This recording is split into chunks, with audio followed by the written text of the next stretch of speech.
preto, lebo rada zaváram, robím džemy.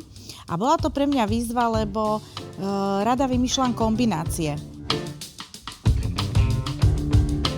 Tento džem sa volá marhule v Karibiku a preto v Karibiku, lebo je použitý v tom džeme karibský rum s pomarančovou príchuťou a tento marhulový džem je osviežený citrónovou kôrou, šťavou a tonka fazulou, ktorá sa u nás až tak bežne nepoužíva.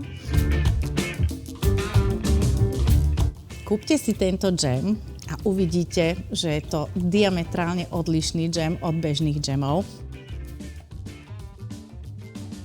Ten alkohol, je ho tam viacej, ako sú ľudia bežne zvyknutí, ale je svieži tým, že je tam cítiť tú citrónovú chuť, tú kyslosť, ale samozrejme hlavný nositeľ chuti sú marhule. A v pozadí je cítiť aj tú tonka fazulu. Výborné.